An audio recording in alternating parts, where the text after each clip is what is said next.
the new food system is what I call food as software, Right. where, essentially you're going to generate proteins to fit your own dietary needs, Right. right?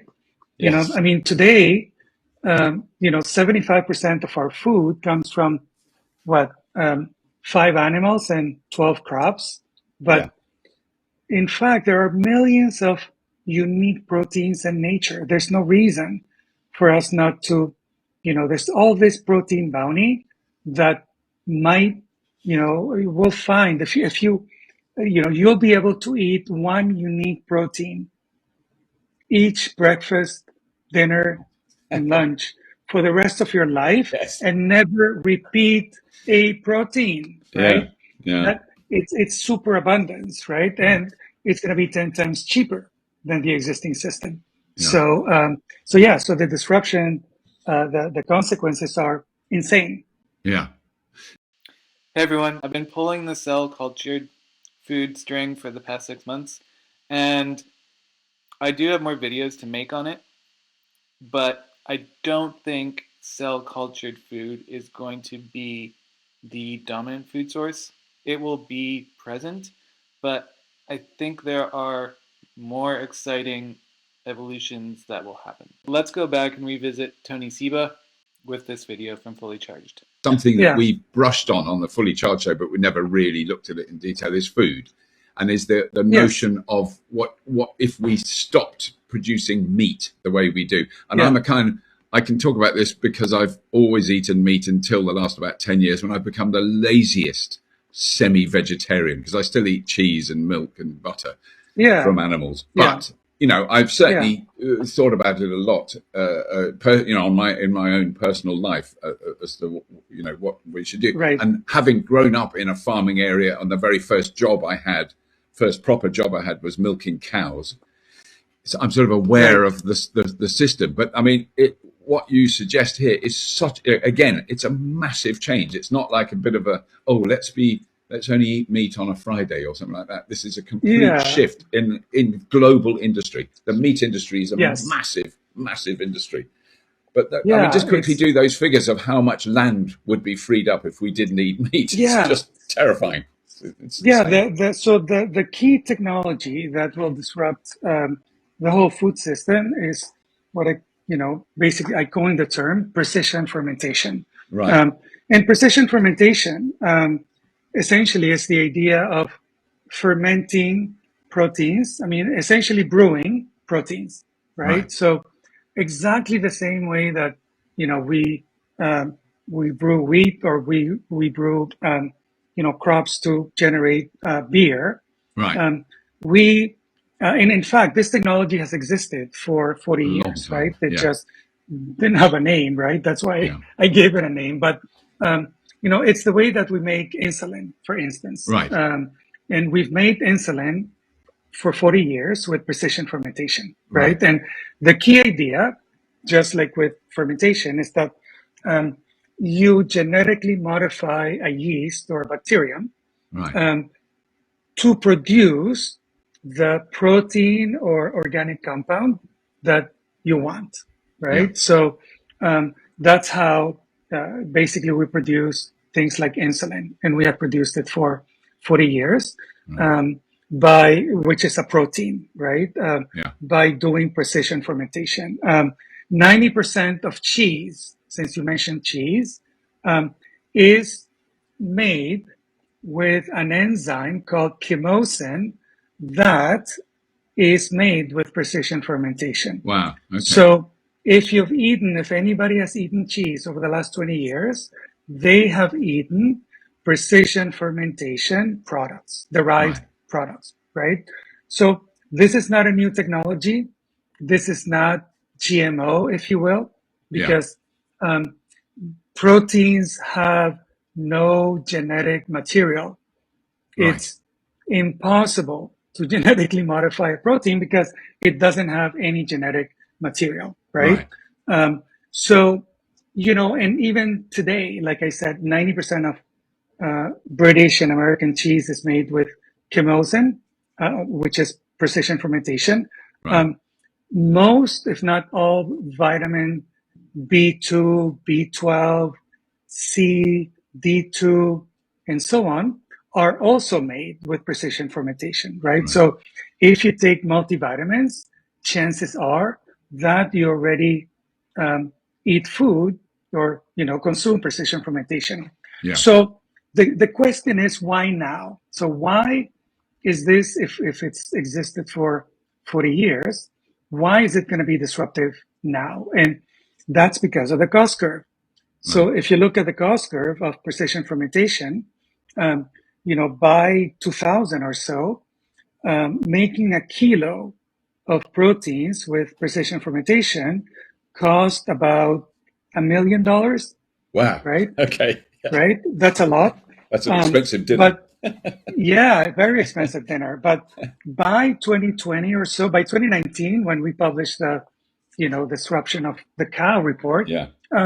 essentially that was down to about 100, Right. right? So that it went down by 10,000 times over 20 years, right? Yeah. So if you keep that cost curve going, essentially what that tells you is that precision fermentation proteins are going to be 5 to 10 times cheaper, right, than cow proteins within anywhere from 5 to 10 years, Yeah. right? And the rupture, what I call the rupture point, which is when PF proteins are at the same price parity as wholesale cow proteins, is going to happen around 2025, Right. right? 2025, that's only a couple of years away. Yeah. Right? Now, you're thinking, oh my God, what about the yuck factor? Well, we already eat this stuff, but the main point is this. About 2/3 of, dairy, cow dairy, is sold business to business, right? A third of cow proteins are sold into the protein shake and protein bar and so on industry, right? Wow. So imagine they will have to buy the cheaper, better Yes. local protein because it makes economic sense, right? Take away, and that, like I said, that rupture point is going to happen in 2025. So a third of the market for cow dairies is going to go right after 2025, and then you have about a third of the market that's in making yogurt and cheese and so on. And like I said, cheese makers already use precision fermentation, an enzyme that curdles cow dairy, and they're already a market for precision fermentation products. So in my view, for purely economic reasons, this disruption is going to happen essentially over the next 3 to 10 years, right? And when and milk goes first and then goes meat, right? But the disruption, just to be clear, this is not a veggie revolution. No. Right? These are exactly the same proteins. It's just another source. Instead of being fermented in the belly of the cow or sheep or whatever, they're fermented in clean fermentation tanks, right? This is not a veggie revolution.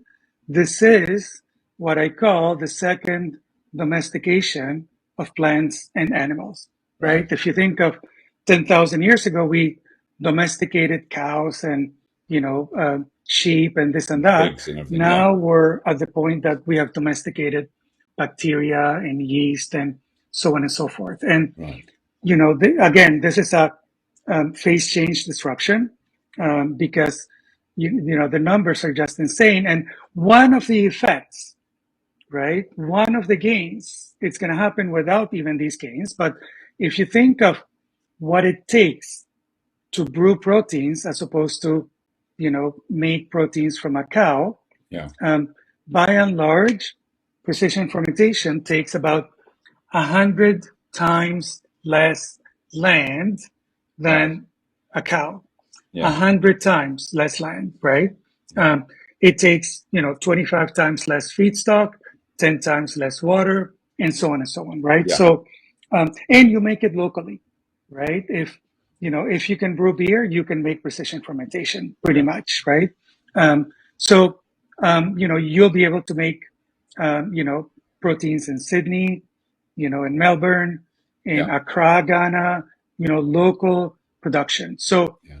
what happens when by 2035 or so, this disruption has run its course? Um, Essentially, um, what I call the Great Land Liberation, Yes. which It's going is to have a that huge effect. Yeah.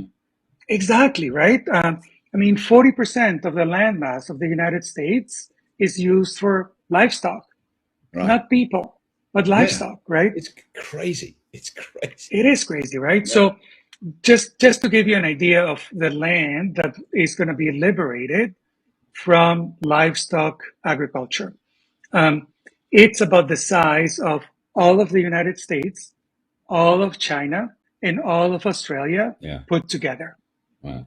right? And guess what's going to happen? That land that is liberated, if we make the right choices and we allow for reforestation or, just let it can become a massive carbon sink, Yeah. right?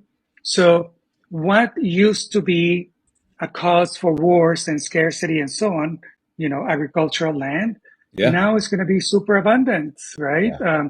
And so, it has massive implications for not just for agriculture, but for all of humanity, Yeah. right?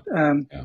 And so it's huge, right? And it's Yeah. a totally different food system. And the new food system is what I call food as software, um, Right. where essentially you're going to generate proteins to fit your own dietary needs, Right. right? Yes. Today, 75% of our food comes from what, 5 animals and 12 crops, Yeah. but in fact, there are millions of unique proteins in nature. There's no reason for us not to, there's all this protein bounty that might, we'll find if you, you'll be able to eat one unique protein each breakfast, dinner, and lunch for the rest of your life Yes. and never repeat a protein, Yeah. right? Yeah. That it's super abundance, right? Yeah. And it's going to be 10 times cheaper than the existing system. Yeah. So yeah, so the disruption, the consequences are insane. Yeah. What do you think? Do you think it's possible that there's a future where we have personalized food? Let me know in the comments, and I'll see you in the next video.